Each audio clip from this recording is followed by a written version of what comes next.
It's the X ADV, a machine that you'll find in the adventure category on Honda's website, along with the Africa Twin, even though it's quite patently a maxi-scooter. It's in the adventure section, we presume, because of its off-road, how should we put this, ambition might be the best word to use, but does that off-road ambition translate to off-road ability? That's one of the things we sought to find out on our road test. Here's what we learned. Engine. It almost needs no introduction. It's the same 745cc parallel twin that you'll find in the NC750 range, including the Integra and popular NC750X.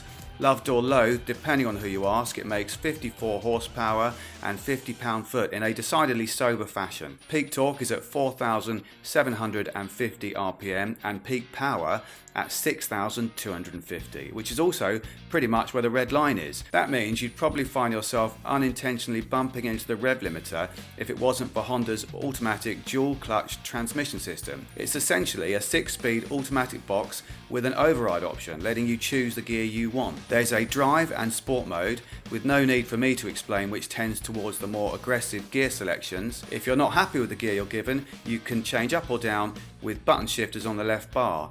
This is the second generation of DCT, so it's supposed to adapt to your riding and your choices. Or you can select manual mode and make all the decisions yourself. I'm not sure why you would.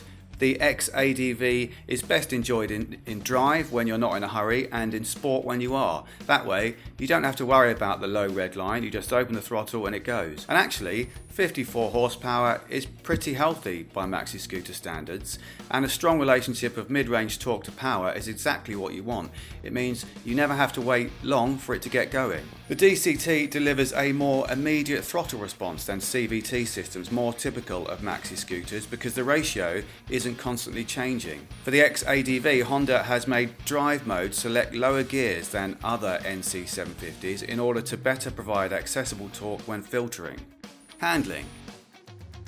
The X ADV has a completely new tubular steel chassis according to Honda, so although it has the engine of the NC750 range, it doesn't share the frame.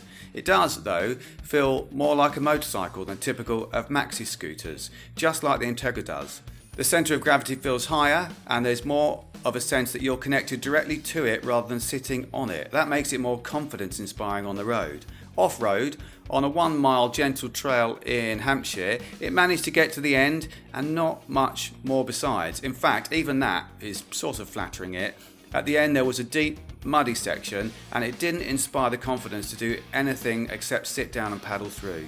Standing up, the bars are too close to your legs and the 17-inch front wheel feels twitchy. There's a sense that things could go very wrong very quickly. Suspension.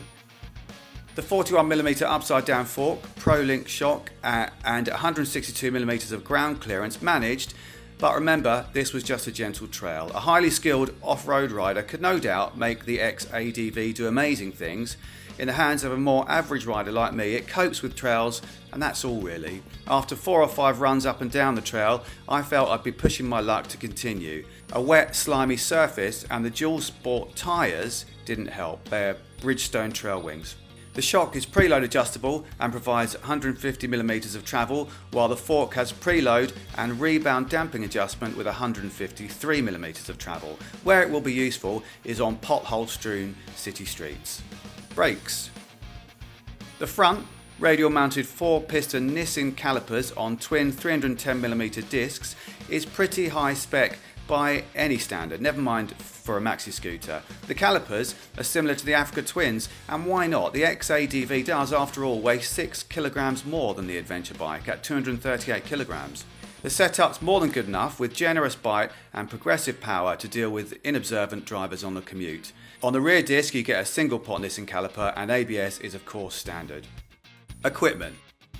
You lose a little bit of the practicality typical of more conventional maxi-scooters. For example, the space under the seat, which needs a good slam to close, takes one full-face helmet and little else. My laptop bag had to go in the optional top box. Your feet seem a little more exposed on the footboards, not completely shielded by the bodywork, and you get a chain final drive with all the maintenance and inconvenience that entails. But you get quite a lot of good stuff too. The ignition is keyless and the screen is easily adjusted by turning a knob. At the highest setting it was around neck level for this 5'9" test rider. You also get hand guards a centre stand and a rally style digital dash. Oh, and there is a handbrake.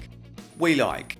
In practice, despite not creating quite the sense of enclosure as most maxi scooters do, the protection provided by the X ADV seems just as good. On a 2-hour ride in drizzle with motorcycle jeans covering my bottom half, I didn't get wet. The seat and suspension also offer the long distance comfort to match rivals. We don't like. But the riding position doesn't. The aluminium handlebar is a bit higher than typical of maxi scooters, making for a slightly less natural riding position over distance. Also, the perennial issue with DCT is that it can't always give you the gear you want. Hold a constant throttle and it may change up, even though you're waiting for an opportunity to overtake. But it's not psychic. On a positive note, unlike with CVT systems, DCT does give you a neutral, something you don't get on most maxi scooters. Verdict.